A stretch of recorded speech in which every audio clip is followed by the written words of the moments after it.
But I'm telling you right now that it is real, that it is painful, it is brutal. And I'm standing here before you, willing to take the hate, willing to take all the negative messages and tell you that I beg you to wake up, to speak out, and to not fall for this lie. I'm standing here today to say something many people won't. This situation is real, it's painful, and it's far more serious than most want to admit. And even though I know some will criticize me for speaking up, I'm still urging you, wake up, ask questions, and don't accept the surface-level version of this story. Because now we have something no one expected, leaked text messages from Micky McCoy's wife that could completely shift public understanding of the Charlie Kirk incident. Screenshots, voice notes, and private chat logs, each piece forming a chain of evidence that forces you to stop and wonder, what exactly are we looking at? If authentic, these leaks hint at something deeper than simple internal friction or backstage misunderstandings. They raise the possibility that Erika Kirk and certain high-ranking members inside Turning Point USA may have had knowledge before everything spiraled out of control. Did Erika Kirk accidentally reveal that TPUSA hasn't been fully transparent? When asked how she first learned Charlie had been shot, Erika explained she was at her mother's medical appointment. Her phone was on silent, she stepped away for a moment, and the moment she returned, she saw Micky calling her, within seconds of the incident. That detail aligns with footage showing Micky, Charlie Kirk's chief of staff, picking up his phone immediately after the moment the shot was fired. We discussed this weeks ago, his reaction was unusual. No sudden sprint toward danger, no instinct to assist Charlie, just a direct, immediate phone call, almost like he knew what was coming. I'm not accusing him of knowing, but visually, that's exactly how it appeared. TPUSA fired back saying the opposite. No, Micky wasn't making a call. He was recording social clips for our group chat, just like he always does at events. According to Andrew Kovac, Micky wasn't dialing anyone. Did Erika Kirk just accidentally expose TPUSA for lying? How did you find out Charlie had been shot? I was at my mom's doctor's appointment. I put my phone down and it was on silent, so I had no reason to look back at it. I moved my mom, I went back to grab my phone, and that's when Micky started calling me.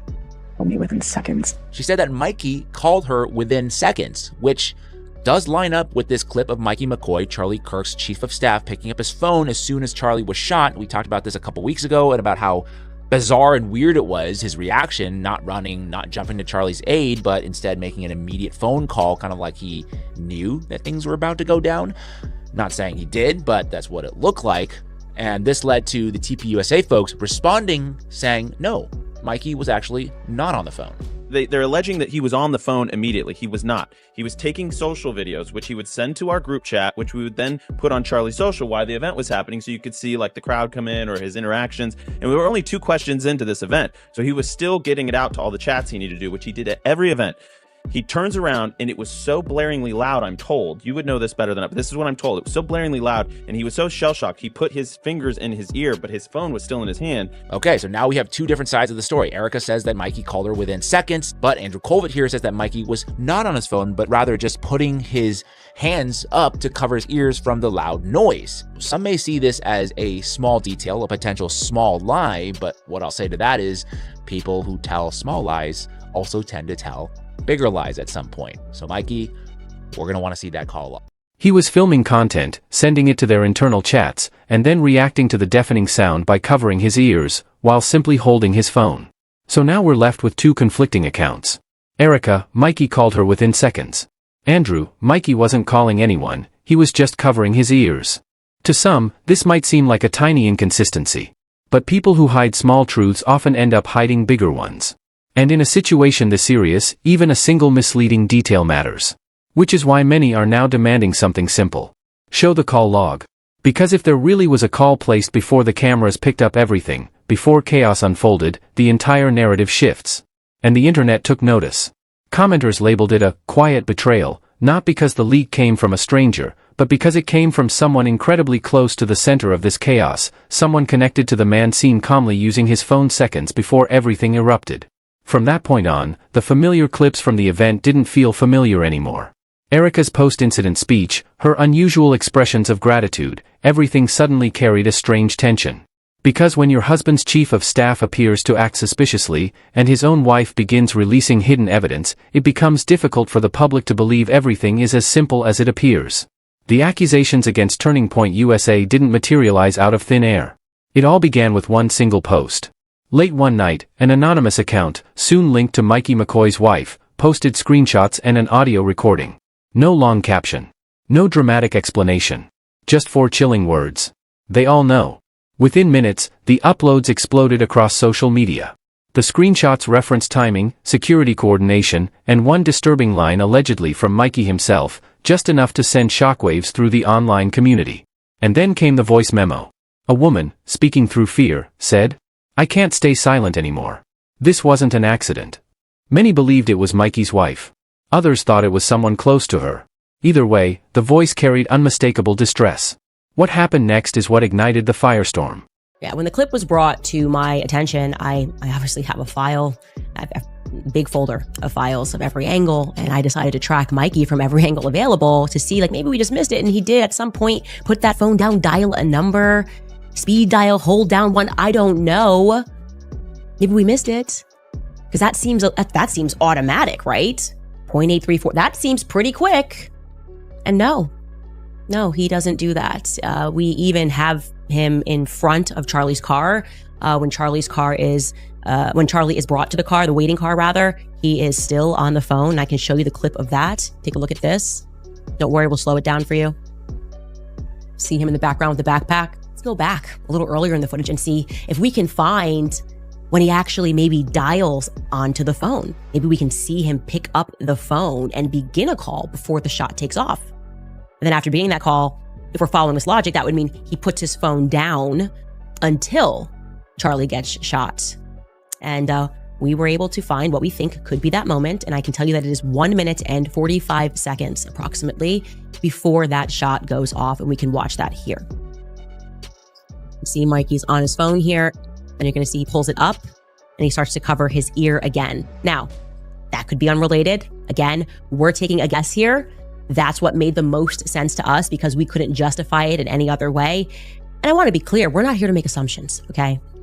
And we wouldn't have to make any assumptions if Turning Point USA could just tell the truth. They could just be open and they could be honest about everything. Okay, I obviously went out to both Micky McCoy and Andrew Colvett for a statement, asked those 2 questions. Hey, who were you on the phone with? What's going on here? No response.